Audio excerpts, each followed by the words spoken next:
berjumpa lagi hari ini hari Rabu tanggal 17 Jumadil Akhir 1441 Hijriah atau tanggal 12 Februari 2020. Ya seperti biasa Radio Surat Tarim dan Rasil TV melalui YouTube kembali menghadirkan acara Psikologi Keluarga bersama Ustadz Husein Alatas, Ustadz Abu Bakar Baraja dan Mbak Hajah Nur Nuning. Alhamdulillah sudah hadir semuanya di sini.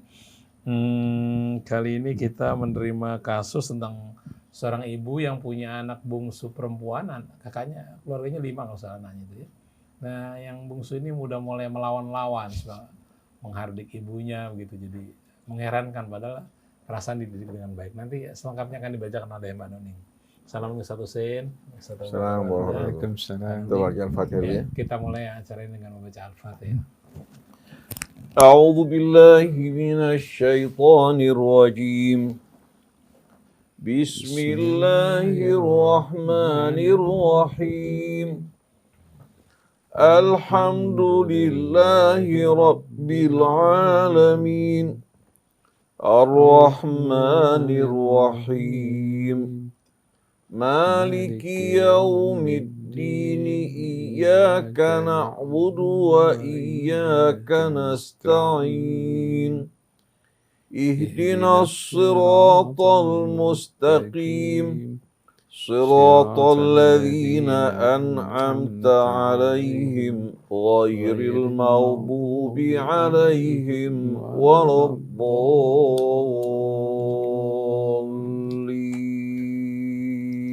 Alhamdulillah kita sudah membaca Al-Fatihah, mudah-mudahan Allah memberkahi kita semuanya. Baik, untuk kasus selengkapnya akan dibacakan oleh Mbak Nuning. Silakan Mbak Nuning. Terima kasih Mas Krisna. Assalamualaikum Ustadz Husein, Ustadz Abu Bakar, dan ada tamu kita juga serta ikhwan akhwat rahimakumullah. Mudah-mudahan bahasan topik kali ini akan membuat kita semakin yakin melangkah menghadapi buah hati kita yang kadang-kadang membuat kita bimbang harus ngapain. Baik, Assalamualaikum warahmatullahi wabarakatuh. Ustadz Husein, Ustadz Abu Bakar, Mas Krisna, Mbak Nuning. Saya seorang ibu yang berusaha menjadi sabar. Tapi saat ini Ustadz, anak perempuan saya yang paling kecil sudah mulai melawan dan berani menjawab. Sekali-kali saya ditunjuk-tunjuk Ustadz. Sedangkan 3 kakaknya baik-baik dan juga marah ketika melihat adiknya ini memperlakukan saya seperti itu.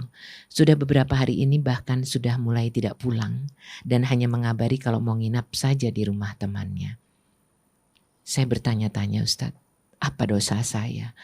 Apakah pergaulannya yang tidak saya kontrol juga jadi penyebab? Saya tidak tahu.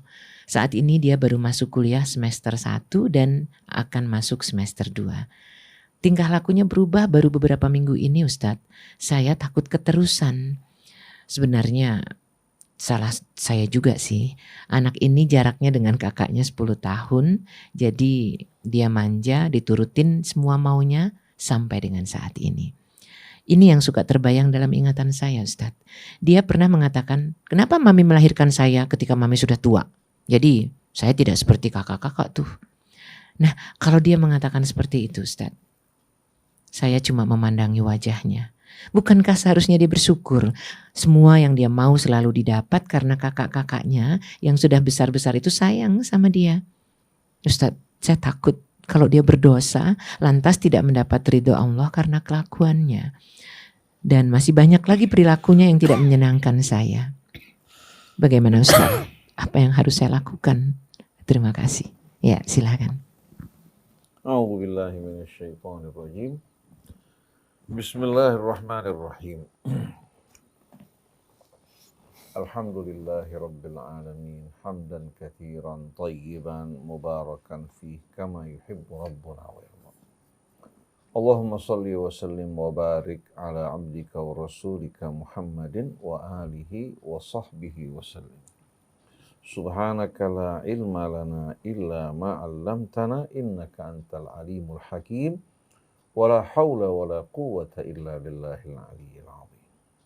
Rabbana zidna ilman wa alhiqna bis salihin waj'al lana lisana sidqin fil akhirin waj'alna min warathati jannatin na'im wa la tuhzina yawmaddin yawma la yanfa'u malun wala banun illa man atallaha biqalbin salim. Amma ba'du ikhwan, akhwat, pendengar, pemirsa dimanapun Anda berada, baik yang mendengarkan, menyaksikan siaran langsung kami melalui radio Silaturahim atau yang mendengar, menyaksikan melalui siaran tunda.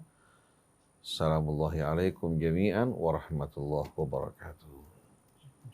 Alhamdulillah pagi hari ditemani oleh Ustaz Abu Bakar Baraja, Ustaz Muhammad Krisna, Ibu Hajjah Nur, Nizar, Agus, dan seluruh kru yang menemani kita di pagi hari yang penuh dengan rahmat ini, dengan kesempatan yang Allah berikan untuk kita semua, agar kita dapat mendekatkan diri kepada Allah, memohon ampun atas kesalahan kita, memperbaiki apa-apa yang perlu kita perbaiki dalam hidup kita. Semoga akhir perjalanan kita ditutup dalam keadaan husnul khatimah. Allah bersihkan semua dosa kita.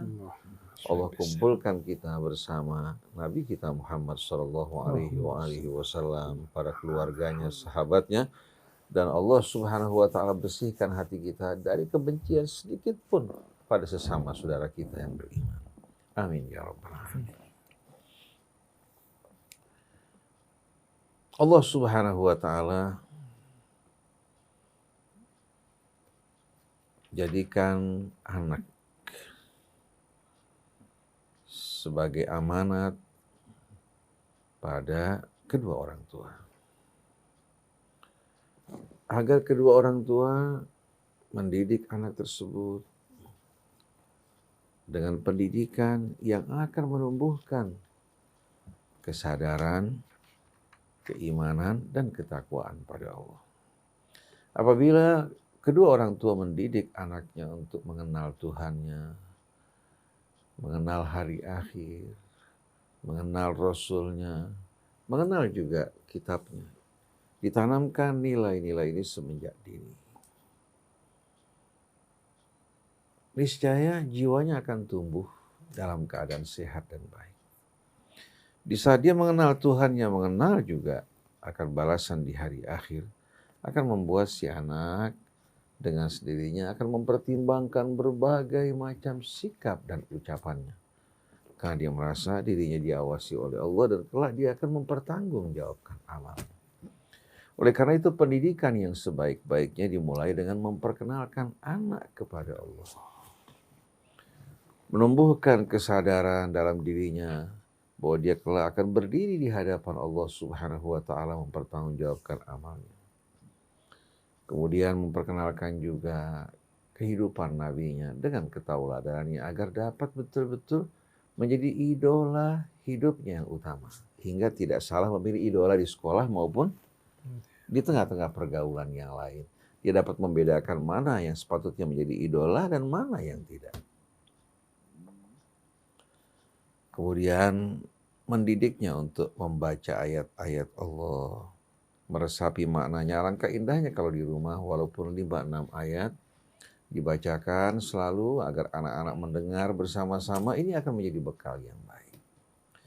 Cuma memang akhir-akhir ini pendekatan orang tua terhadap anak, kalau kita perhatikan, membuat anak tersebut tumbuh dalam orientasi materi. Jadi kalau orang tua yang menyenangkan anak, ya, memberikan dia berbagai macam mainan dari mulai kecil, ya. Kemudian mulai tumbuh diberikan handphone. Melalui handphone yang tidak sama sekali dipersiapkan sebelumnya, membuat anak ini membuka dirinya terhadap jendela dunia yang terkadang terbuka di hadapannya yang belum sesuai dengan usianya, di mana arus begitu kuat sedangkan dam, ya, yang melindungi dirinya begitu rapuh dan lemah. Ditambah lagi juga pergaulan di luar, pembicaraan anak-anak sekarang, ya. Di sekolah-sekolah, jangankan di SMP, dari mulai SD, masing-masing membanggakan handphonenya. Bukan hanya di kalangan orang-orang yang berada, pembantu rumah tangga, supir juga berlomba-lomba untuk apa? Untuk menunjukkan kelebihan dari handphone. Bahkan terkadang nafkah untuk istri sama anaknya dikurangi. Karena apa? Karena asyik bermain game, ya, dan berganti-ganti handphone agar dia dapat menikmati suasana yang baru. Jadi alam sekarang ini beda dengan dulu. Dulu kita perhatikan, ya, kita terpisah dari berbagai macam peristiwa yang terdapat di belahan dunia. Mungkin sampai kepada kita setelah sekian lama, itu pun tidak sampai pada setiap orang. Tapi kalau sekarang, peristiwa apapun di belahan dunia ini bisa langsung diakses, diketahui seperti kejadian ledakan atau serangan terhadap World Trade Center di Amerika. Twin Tower. Kita perhatikan bagaimana ketika kejadian berlangsung, di Indonesia kita bisa langsung menyaksikan. Bukan lagi berita tentang kejadian kemarin, tapi bagaimana serangan tersebut masih berlangsung, kita bisa menyaksikan di televisi. Oleh karena itu, masukan yang masuk ke dalam benak anak kita itu luar biasa. Bukan lagi ya seperti air yang mengucur dari keran, tapi gelombang informasi yang masuk tidak diiringi dengan persiapan yang mempersiapkan anak kita untuk dapat menghadapi semua ini. Nah, untuk menghadapi semuanya tidak cukup hanya pendidikan di sekolah, SD, SMP, SMA, perguruan tinggi, tapi yang dibutuhkan iman. Berpegang pada Tuhan. Takut kepada Allah, terutama sekali takut kepada Allah walaupun jauh dari pandangan mata manusia. Ini yang baru bisa membentengi anak tersebut. Dia sekolah, dia tahu menempatkan dirinya, dan Allah menjaganya. Kita butuh penjagaan, perlindungan Allah Subhanahu wa Ta'ala. Tapi pendekatan orang tua terkadang memenuhi apa-apa yang diminta anaknya. Berganti-ganti handphone. Kalau lulus dijanjikan atau dapat angka baik, handphonenya akan diganti. Jadi akhirnya orientasi anak-anak apa? Tertuju pada apa? Material. Pada materi. Dan janji-janji yang diberikan oleh orang tua juga bersifat materi. Saya dari mulai anak masa kanak-kanak tidak pernah sekalipun memberikan handphone untuk anak-anak. Yang saya rasa barang-barang yang berlebih-lebihan juga, ya, yang saya lihat menuju ke arah pemborosan, saya juga tidak berikan. Tapi apa yang mereka suka dari makanan atau untuk kebutuhan sekolah, untuk hal-hal yang saya anggap bermanfaat, saya tidak kikir untuk mereka. Saya nggak berikan handphone, nggak berikan berbagai macam, katakan mainan seperti yang diberi oleh orang-orang lain, tapi kita berikan belayan buat anak kita. Kita peluk setiap orang, kita berikan kecupan yang sama, kita berikan perhatian, sewaktu di luar juga belum kembali kita tanya. Jadi perhatian buat mereka itu membuat ada ikatan emosional antara orang tua sama anak dan anak terhadap orang tua. Dan kita merasa kalau kita terlambat pulang, anak-anak menelpon kita. Kita pergi bersama ibunya, anak-anak terus tidak berhenti. Kalau dulu anak-anak senang kalau orang tuanya pergi, kalau sekarang anak-anak ribut kalau orang tuanya belum pulang ke rumah. Jadi Bapak Ibu, yang paling utama untuk betul-betul membuat anak kita terjaga, terpelihara adalah membuat dia berhubungan baik dengan Allah. Nah sekarang anak ibu sudah berusia di mana dirinya menjadi seorang mahasiswa atau mahasiswi ya, perempuan. Mahasiswa. Artinya pada saat ini kalau kita lihat ya, bisa berbagai macam faktor yang mendorong anak tersebut untuk melakukan hal ini.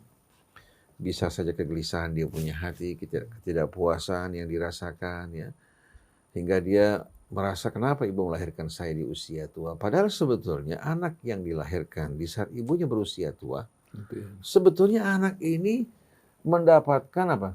Mendapatkan asupan, ya, asupan yang lebih baik dibandingkan apa? Dibandingkan ibu-ibu yang masih muda.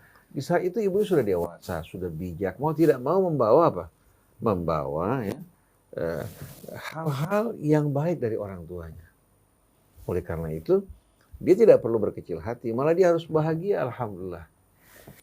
Dia paling tidak dilahirkan di saat ibunya telah matang, dewasa, saudara-saudarinya juga mencintai dirinya.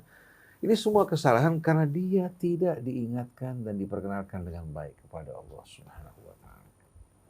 Dan dia harus bersyukur alhamdulillah yang menciptakan dirinya sebagai wanita, dan wanita merupakan bisyarah dari Allah Ta'ala. Kabar gembira, wa idza busyira ahaduhum. Hanya orang-orang yang kafir yang tidak menyambut kabar gembira tersebut. Jadi bagaimana diingatkan nikmat-nikmat Allah, diingatkan juga akan hisab di hari akhir. Kemudian ibu juga banyak memeluk anaknya, mendampingi anaknya, bercerita bersama anaknya. Begitu pula orang tua laki-laki. Jangan canggung-canggung, jangan juga suka menjaga image. Karena wibawa yang timbul dari kecintaan jauh lebih indah daripada wibawa yang timbul karena ketakutan. Jadi rangkul, belai dirinya, bacakan ayat-ayat Allah, perhatikan sholatnya. Sholatnya perhatikan sebaik-baik. Apalagi kalau ibu berjamaah bersama anak perempuan ibu. Jadi pendekatan yang terbaik, ibu sabar menghadapi kekurangan dia pada saat ini. Mungkin masa-masa puber sedang bergolak, bisa juga dia kenal dengan seorang laki-laki, bisa juga dia terbawa oleh pergaulan di luar, yang kadang-kadang membuat anak ini meremehkan orang tuanya, merasa dirinya dikekang. Karena anak sering cerita di antara mereka, orang tua kita begini, orang tua kita begini, dengan bahasa-bahasa prokem mereka. Nah, dia merasa, oh kok orang tua saya terlalu mengekang saya. Teman-temannya mengatakan, kamu bodoh sih jadi orang. Kalau kamu terus begitu berdiam, lama-kelamaan kamu akhirnya berubah menjadi anak apa? Anak yang tidak punya kepribadian. Nah, banyak anak-anak cerita seperti ini. Akhirnya membuat dia yang masih belum memiliki sistem nilai yang baik terpengaruh. Menunjukkan perlawanan terhadap orang tua ini dianggap ini merupakan apa? Merupakan kemandirian. Merupakan orang yang memiliki kepribadian. Padahal ini merupakan cara yang salah. Jadi ibu berdoa pada setiap sholat agar anak diberikan hidayah. Ibu belai dirinya, peluk dirinya. Kemudian ibu juga sering berbicara padanya. Biar dia membuka hatinya, menyampaikan keluh kesahnya. Jangan sampai ibu tertutup, akhirnya bercerita pada orang di sekitarnya. Jadi pendekatan-pendekatan materi, memberikan berbagai macam peralatan-peralatan ya, sebagaimana yang dilakukan pada teman-teman yang lain, tanpa diingatkan kepada Allah, tanpa ada pendekatan, keakraban antara orang tua sama anak, ini banyak merusak anak-anak kita.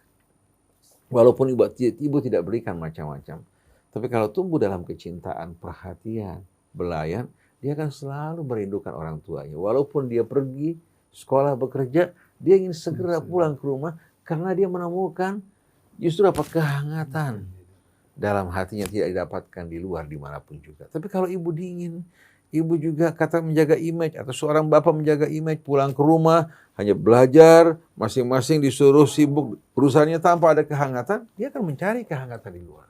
Menemukan teman prianya, teman wanitanya yang dikhawatirkan nanti terjerumus dalam perbuatan-perbuatan yang salah.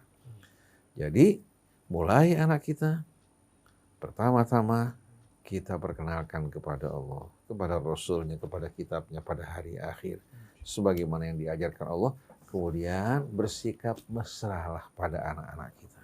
Jangan kemesraan melalui berbagai macam peralatan yang kita berikan, tapi rangkul, peluk pada saat dia datang, pada saat dia keluar dari rumah, doakan dirinya, dan jangan terlalu banyak kita rewel. Mempertanyakan macam-macam, karena nggak ada guru yang mendorong dia bisa berbohong. Jadi yang paling bagus rangkul belai, doakan pada saat dia berangkat, pada saat dia datang sambut dengan kehangatan, makan yang dia suka di rumah berikan, akan membuat dia merasa rumahnya merupakan surganya yang paling indah. Wallahu a'lam. Subhanallah. Jadi nutrisi jiwa jauh lebih penting untuk buah hati kita dibandingkan kebutuhan fisiknya ya. Apa pula yang akan disampaikan oleh Ustadz Abu Bakar? Mari kita simak. Silakan. Bismillahirrahmanirrahim. Assalamualaikum warahmatullahi wabarakatuh. Waalaikumsalam warahmatullahi wabarakatuh.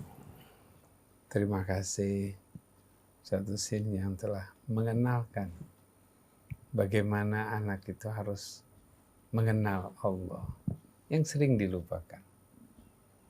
Sering yang diperhatikan adalah bagaimana anak ini bisa naik sepeda, bisa menonton, bisa memegang HP, dan kenal dengan dunia-dunia yang di luar sana, tapi tidak pernah mengenal bagaimana yang ada di dalam dirinya. Ini yang sering terjadi dalam kehidupan kita.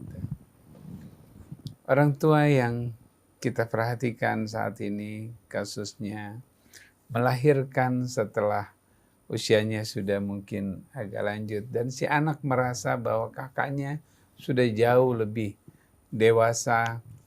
Mungkin juga dia merasakan, kenapa kok kakak sudah dewasa, saya masih seperti anak-anak.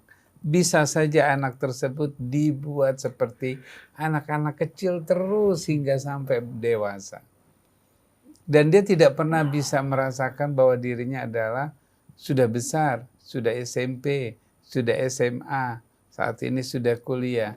Dia tidak pernah merasakan itu.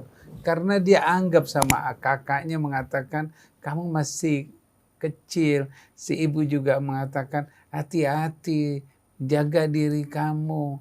Kamu tuh lihat, perhatikan. Jangan sampai main sama seperti ini. Kebanyakan wanti-wantinya dia, sehingga dia sendiri tidak tahu apa yang dia harus lakukan. Karena dia tidak mengenal apa yang dia harus lakukan. Dia tidak mengenal apa yang ada di dalam dirinya. Kedekatan dia kepada Allah, siapa yang menjaga dia. Yang dia tahu yang menjaga adalah ibunya, kakak-kakaknya. Dia tidak pernah tahu ada sesuatu yang menjaga di dalam dirinya. Karena tadi sudah dijelaskan, tidak dikenalkan siapa penjaga utamanya. Nah, ketika dia tidak pernah mengenal dirinya, tidak mengenal siapa penjaga dirinya, dia tidak tahu, dia bingung. Nah, seorang yang bingung itulah yang sering menimbulkan agresivitas. Ketika dia merasa bahwa dirinya tidak pernah tahu, tapi selalu dipermasalahkan, selalu dikasih tahu, dibilangin, disalahkan, akhirnya dia memberontak. Mungkin dia memberontak. Oleh karena itu, yang tadi sudah dijelaskan sejak kecil, kenalkan Allah, kenalkan Rasulnya, kenalkan Qur'annya, kenalkan kehidupan masyarakat. Pasti dia akan mendekat kepada orang yang suka mengenalkan itu. Siapa? Tentu orang tuanya. Nah, bagaimana yang sudah terjadi seperti ini? Tiba-tiba dia marah. Tiba-tiba dia mengeluarkan agresivitas meskipun dia tidak melakukan yang terlalu berlebihan. Tentunya belum, baru beberapa bulan. Kalau seandainya dia sudah melakukan itu akan lebih meningkat. Ketika kita biarkan memulai dengan memberikan, menunjuk. Seorang anak yang sudah berani menunjuk, sekali dia sudah bisa menunjuk, maka besok dia akan menunjuk. Kalau sudah diterima emosionalnya, marahnya, maka dia akan menyentuhnya. Kalau sudah menyentuh, dia akan memukulnya. Kalau dia memukulnya, dia akan menyiksanya. Bagaimana? Karena anak itu tidak berdaya untuk dirinya. Tidak berdaya untuk dirinya. Apa yang harus dilakukan sebagai orang tua atau kakak-kakaknya? Ketika dia menunjukkan sikap agresivitasnya meninggi, kita jangan merendah. Ketika kita merendah, maka pada saat itulah dia akan terus meningkat. Oleh karena itu, kita ikuti tekanan emosionalnya, marahnya, kita ikuti. Ketika kita sudah seimbang dengan dirinya, emosinya sudah seimbang, bawa dia ke bawahnya. Ketika dia marah, kita sedikit mengatakan tidak, mama tidak seperti itu. Kemudian ajak, kamu anak baik, kamu pasti akan menjadi yang baik. Rendahkan diri kita. Jadi kita ambil dia kembali ke bawah.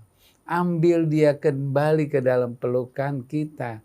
Itu yang akan membuat anak itu merasakan, oh saya tidak boleh seperti ini.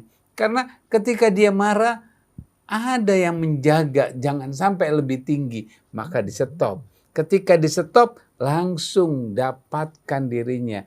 Peluk dirinya. Senyumkan. Rendahkan suara kita sehingga dia merasakan bahwa dia diterima.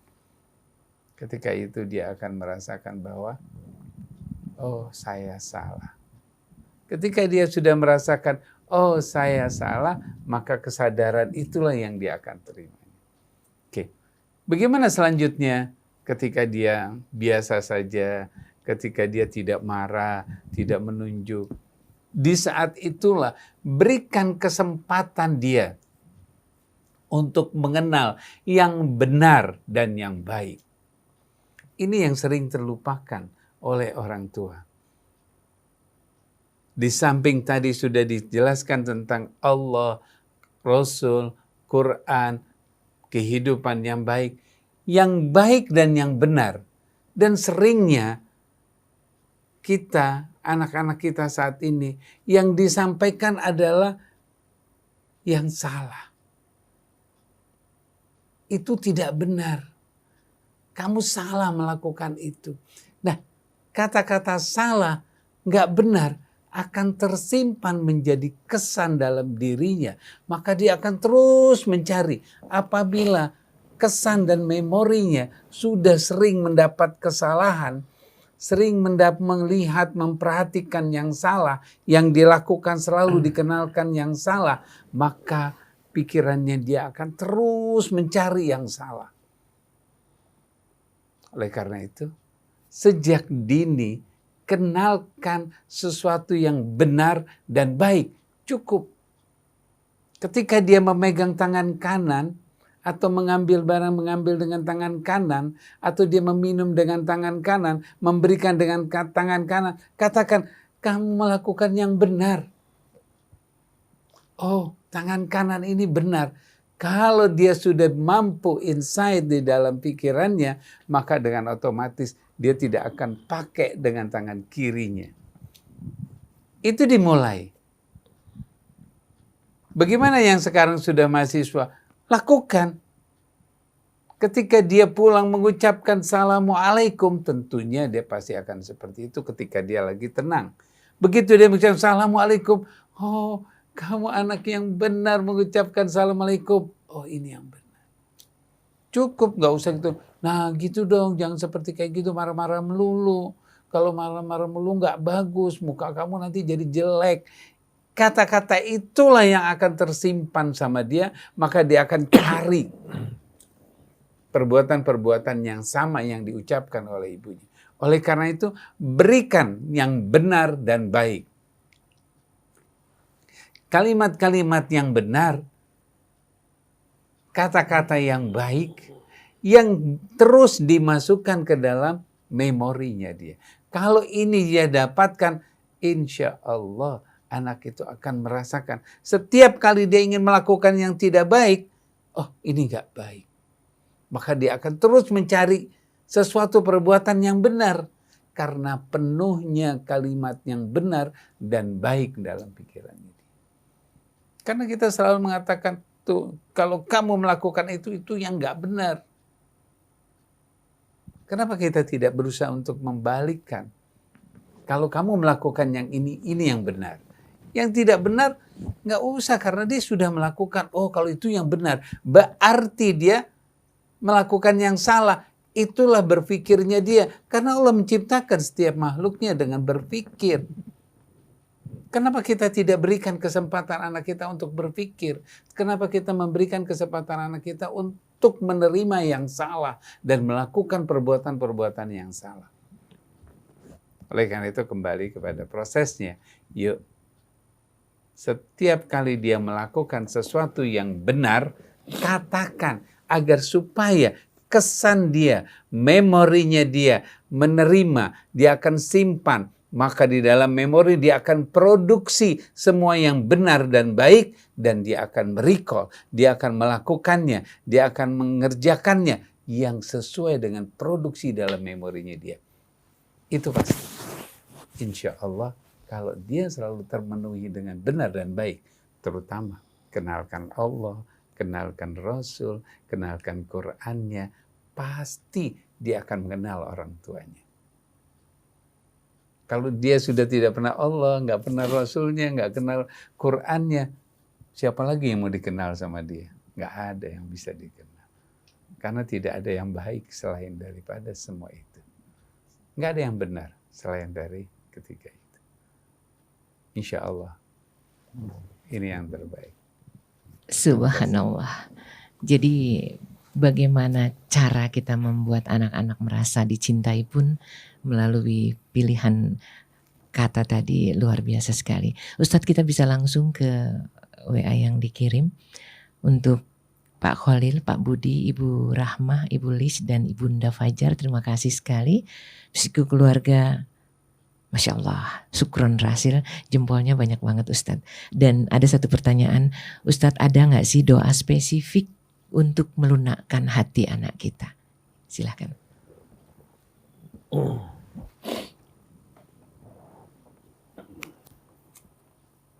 Bismillahirrahmanirrahim. Kita jumpai terdapat doa di dalam Al-Quran.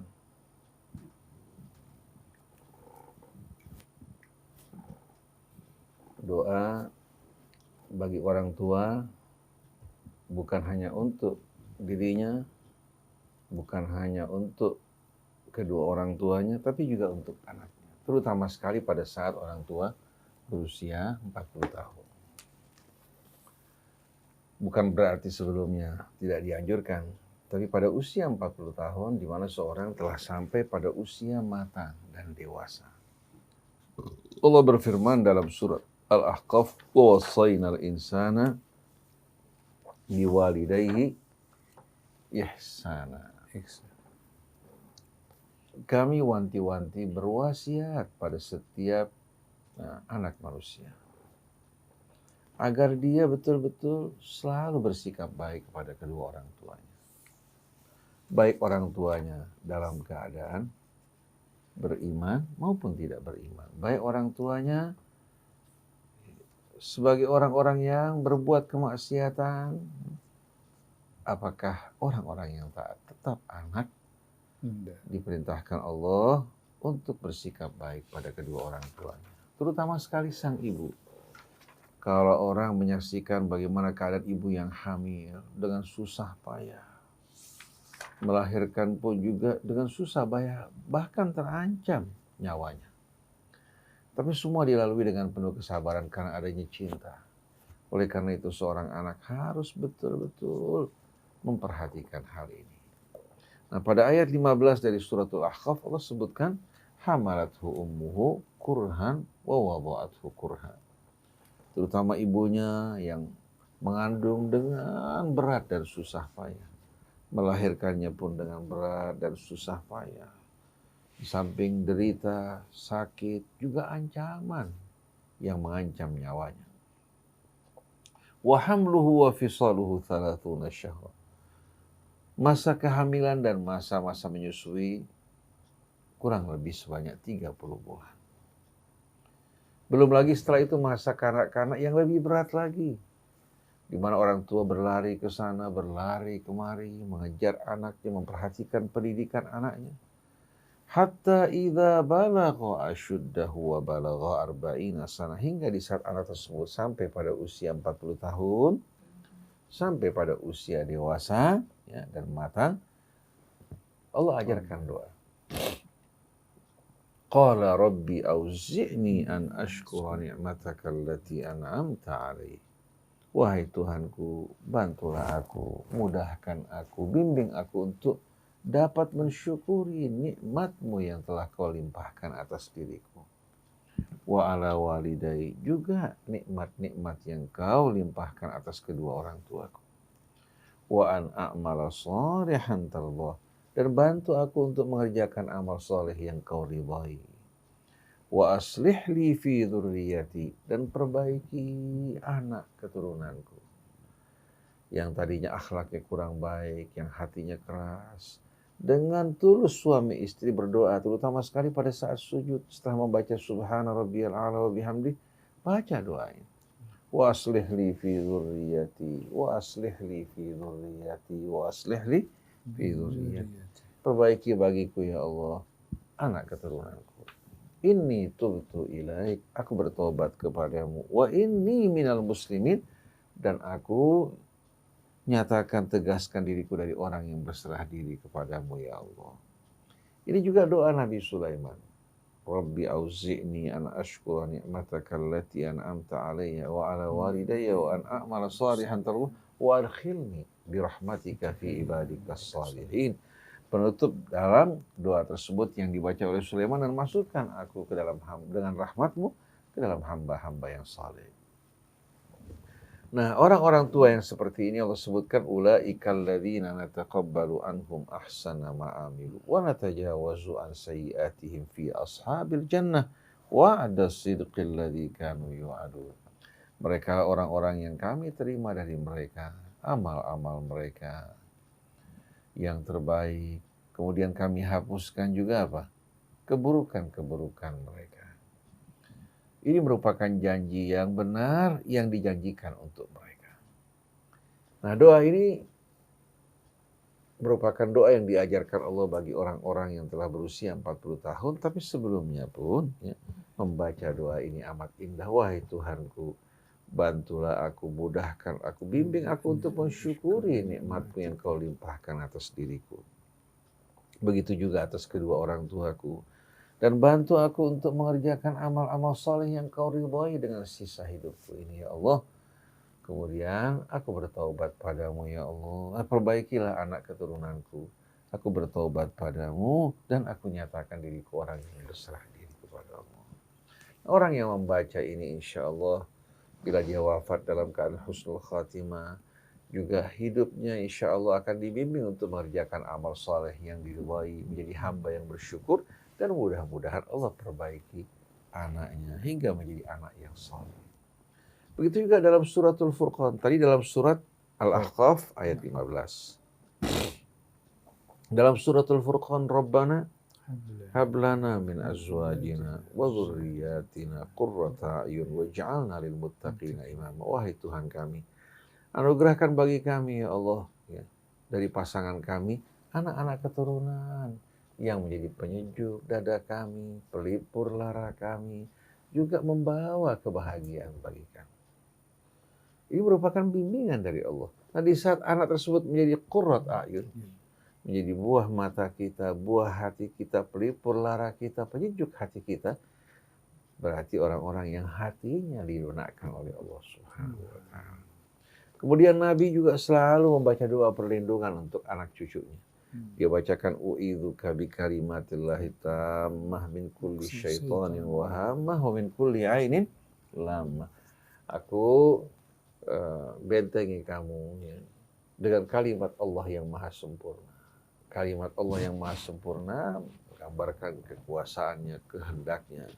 Oleh karena itu kita tahu kalau Allah menghendaki sesuatu, innama amruhu idza arada syai'an an yaqula lahu kun, di mana kalimat Allah tidak ada satupun yang kuasa menolak dan meralat. Jadi memperlindungkan anaknya dengan kalimat Allah yang maha sempurna min kulli syaitan, dari gangguan syaitan. Karena syaitan yang bisa masuk ke dalam jiwa orang mempengaruhi pribadi dan akhlaknya. Wa min kulli syaitan wa hamma binatang-binatang beracun, serangga-serangga berbisa yang berbahaya. Wa min kulli ainin lamah, juga dari mata orang-orang yang dengki, yang iri, ya, yang punya permusuhan. Jadi Allah Subhanahu wa Ta'ala mengajarkan Rasulnya bagaimana ya, membaca doa perlindungan untuk anak-anaknya. Kemudian Nabi mengatakan ini adalah doa yang dibacakan Ibrahim untuk kedua anaknya Ismail dan Ishak. Begitu juga ada doa yang diriwayatkan dari Ahlul Bait, dari nabinya. Dibaca u'idzu nafsi wa zawji wa dzurriyyati wa ma razaqani rabbi bil ahad as-samad alladzi lam yalid wa lam yulad wa lam yakul lahu kufuwan ahad. Aku bentengi diriku dengan apa? Dengan kebesaran keagungan Allah Al-Ahad As-Samad alladzi lam yalid wa lam yulad wa lam yakun lahu kufuwan ahad. Kemudian u'idzu nafsi wa zawji wa dzurriyyati, aku bentengi diriku, pasanganku, anak-anak keturunanku, dan semua pemberian Tuhanku. Birabbil falaq. Kemudian birabbin nas. Jadi kita kalau sudah mohon pada Allah untuk melindungi kita, pasangan kita, anak kita, suami yang pergi keluar, istri aman di rumah. Karena suami dijaga oleh Allah. Istri yang di rumah dijaga oleh Allah. Anak juga dijaga. Karunia Allah juga dijaga oleh Allah. Hingga nggak ada satupun yang kuasa untuk membahayakan dirinya kecuali dengan izin Allah Subhanahu wa Ta'ala. Jadi kita kalau dekat dengan Allah, mohon pada Allah, ud'uni astajib lakum. Tapi kalau kita lupa kepada Allah, ini yang jadi persoalan. Merasa kita menjaga anak kita, mendidik anak kita, merasa bahwasannya apa? Istri kita orang yang pandai pendidikannya, mendidik anak-anaknya, tahu-tahu dia lupa menghubungkan dengan Allah, anak tersebut berubah menjadi apa? Musuh. Seperti yang kita dengar kisah dari Syekh Abdul Wahhab Asy-Sya'rani. Kita tambah waktu sedikit. Pak Ihsan bisa menunggu insya Allah. Syekh Abdul Wahhab Asy-Sya'rani seorang alim, seorang faqih, seorang juga yang banyak mendekatkan diri kepada Allah dan hafidh. Ketika dapat anak, setelah lama nggak mendapatkan anak, dapat anak laki-laki. Lalu dia berniat untuk mendidik anaknya lebih baik dari dirinya. Menjadi anak yang soleh. Dia lupa untuk mohon pada Allah. Biasa kadang-kadang orang kalau berilmu dianggap ilmu bisa ditransfer. Betul gak? Kepribadian bisa, manusia ada saat lupanya. Subhanallah, itu anak tumbuh, malas, liar, susah untuk diatur, susah untuk dikendalikan.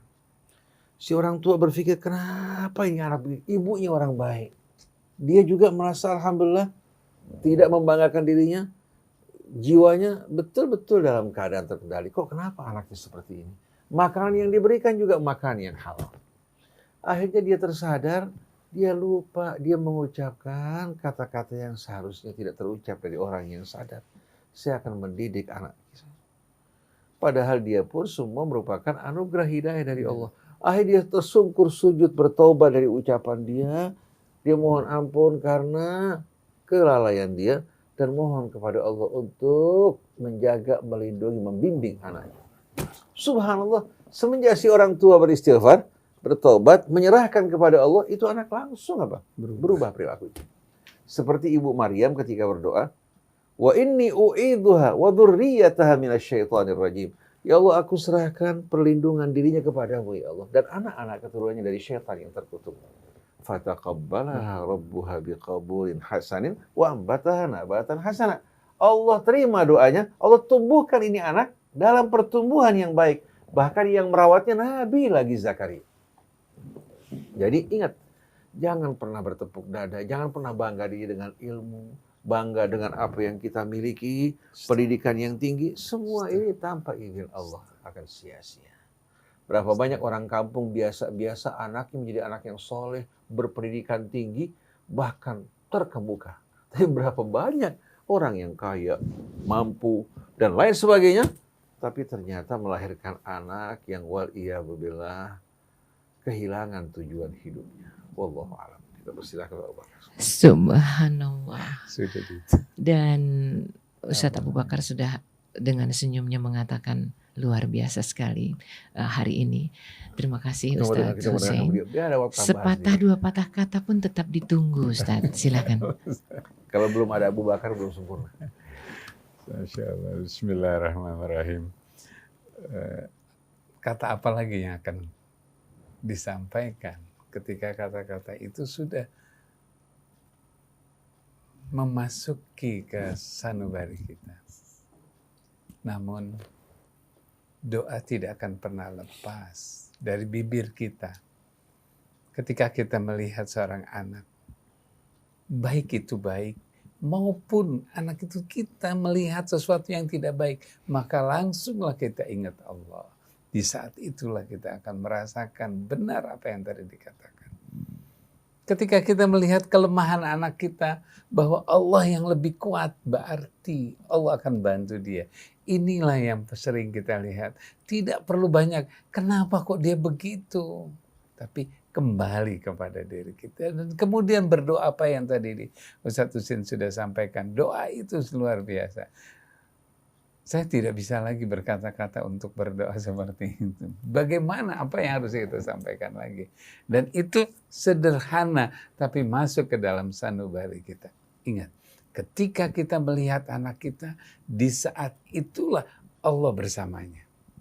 Dan kemudian berdoalah pada Allah. Mintalah. Bukan, kenapa kok dia belum bisa? Kenapa kok dia begitu? Ketika anak itu melakukan sesuatu, nikmat Allah itulah yang kita akan yakinkan bahwa doa kita telah diberikan. Dan yang terakhir mungkin, kita sering berkeinginan membaca doa yang di surat Furqan. Qurratan a'yun. Tapi kita nggak pernah memberikan qurratan a'yun pada anak kita.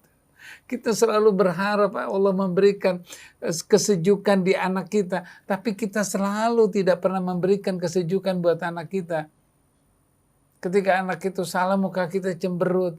Ketika anak itu nggak sesuai dengan keinginan kita, kita pusing. Bagaimana anak itu bisa menjadi qurratan a'yun buat diri kita, sedangkan kita tidak memberikan qurratan a'yun pada anak kita. Berikan qurratan a'yun buat anak kita, maka kita akan dapatkan qurratan a'yun pada diri. Insya Allah seperti itu. Subhanallah. Jadi mungkin ribuan persen benar bahwa tidak ada yang lebih kita dambakan melebihi kerinduan kita memiliki anak yang soleh dan diridhoi Allah. Insya Allah. Terima kasih sekali Mas Krisna, waktunya sudah habis. Ya, sekarang sudah pukul 7. Lewat. 21. Sayang sekali waktunya sudah selesai ya.